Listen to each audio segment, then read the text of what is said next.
વડોદરા નવા ન્યૂઝમાં આપનું સ્વાગત છે। સમાચારમાં વાત કરીએ તો વડોદરા શહેરના તરસાલી રોડ પર આવેલ બંસન મોલ નજીક આજે એક ચોંકાવનારી ઘટના સામે આવી છે। તરસાલી બાજુથી સોમા તળાવ તરફ જતા માર્ગ પર બ્લેક કલરની મહિન્દ્રા 4 વ્હીલ અચાનક બેકાબૂ બની સામેની બાજુ નાસ્તા હાઉસ તરફ ઘૂસી જતા વિસ્તારમાં ભયનો માહોલ સર્જાયો હતો।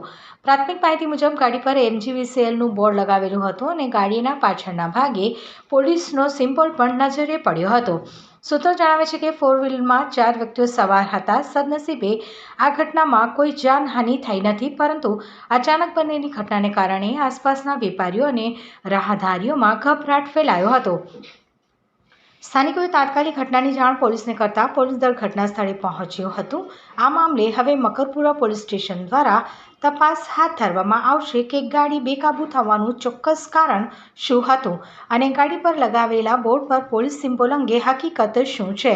હાલ વિસ્તારમાં શાંતિનો માહોલ છે, પરંતુ લોકોમાં અનેક સવાલો ઉઠ્યા છે કે ગાડી સત્તાવાર હતી કે ખાનગી ઉપયોગમાં લેવાઈ હતી। પોલીસ તપાસ બાદ જ સમગ્ર મામલો સ્પષ્ટ થશે।